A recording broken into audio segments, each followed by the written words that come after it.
Thank you, Senator, for taking the time to meet with members of our community today.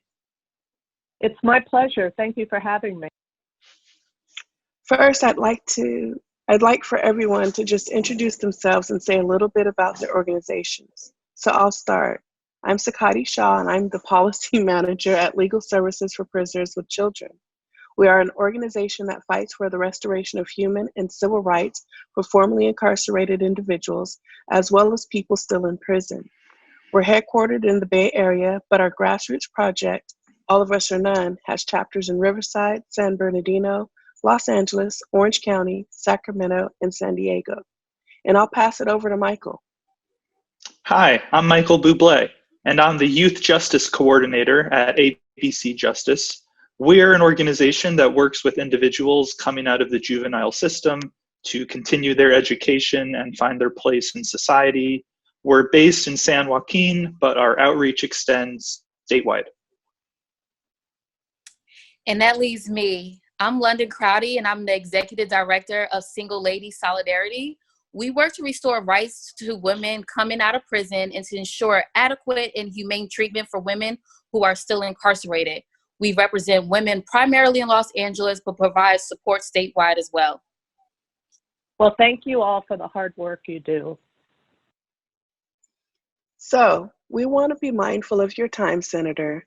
So I want to get right into it and talk to you about ACA 6, the Free the Vote Act, authored by your colleagues, Senator McCarthy. So this is about restoring voting rights to people on parole. Is that correct? Correct. 50,000 people on parole, 50,000 taxpayers on parole.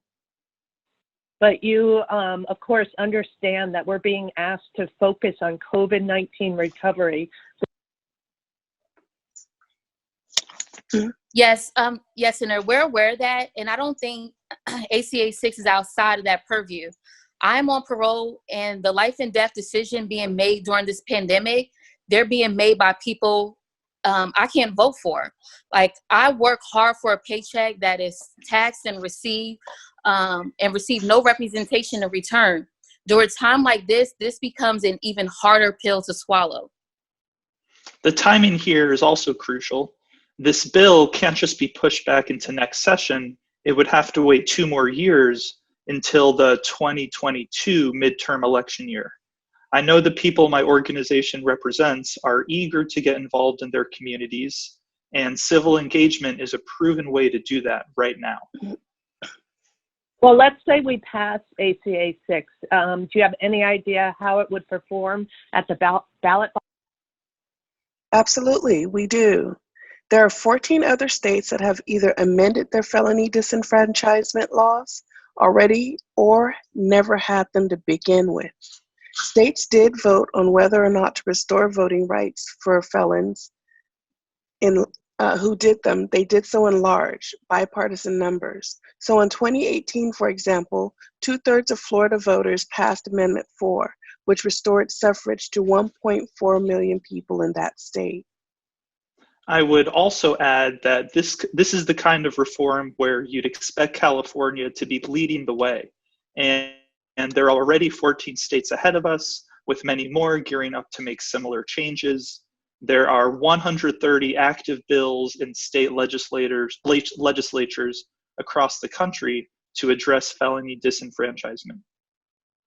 I do want to be respectful of your time, Senator. So if you don't have any more questions about ACA 6, I'd like to open it up to our participants so you can address some of their personal concerns directly. But first, did you have any other questions or concerns you'd like to address regarding ACA 6? Hi, I'm Paula Ewing from All of Us or None in Oakland, California, and I'm going to be walking you through the best way to present your policy initiative to the state legislature. So there are 2 things you'll need to help make an advocacy day like today successful. The first is a 1-pager, and the second is talking points. A 1-pager might look something like this. And it's a look at your policy in detail. It includes background on the current law, maybe a bit about how that law came to be, a lot about how that law is adversely impacting citizens and how your proposed policy change will make the law more just. So, for example, the video you just watched, Sakati, Michael, and London are presenting ACA 6. And I just showed you the ACA 6 one-pager that we designed. It explains what the amendment is. In this case, it would restore voting rights to Californians on parole. It also dives into the background, how felony disenfranchisement stems from Jim Crow laws, how the Criminal Justice Realignment Act restored some voting rights but didn't go far enough. It also highlights a clear need for this amendment, that in a democracy everyone's voice matters, and that increased civic engagement correlates to a decrease in recidivism rates. Once you've completed your one-pager, you should provide that to the office that you'll be visiting. That will get them up to speed on what you're going to be talking about. The one-pager should do the heavy lifting of going in depth beforehand so that you can focus your time with the lawmaker, which is always limited, on making a persuasive argument. That's where the talking points come in. So as you're researching your one-pager and looking at sort of the impact the current law has on the individuals in your community, you can start jotting down talking points. These should be short and memorable facts that will have an immediate impact on the person to whom you're speaking. They should be the kind of thing that should be easy to recall when a lawmaker is arguing for your policy on the Assembly or Senate floor. These concise but powerful one-liners should be practiced several times before your visit so you can deliver them in an authentic and polished presentation. So, going back to our ACA 6 example, knowing the senator's time was limited, Sakati, London, and Michael made sure that if nothing else, the senator knew that 50,000 people on parole are paying taxes and cannot vote, that 14 other states have already restored voting rights, and that voters have overwhelmingly voted to end felony disenfranchisement in other jurisdictions. I also wanted to point out London's answer to the senator's question about COVID-19. You should definitely consider what kind of questions you'll likely be asked and include them in your talking points. In this case, we know the legislature is focused on COVID-19, so London knew that question was coming and designed an answer to in advance. Similarly, having information about how similar bills or policies have fared in other states recently is also helpful. It assures the legislator they're headed down the right path if they back your policy.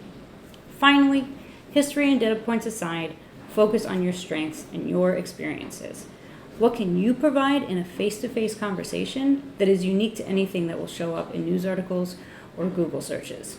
Senate and Assembly committees often have hearings where testimony is provided because it is the stories about direct impact that tends to sway political and public opinion.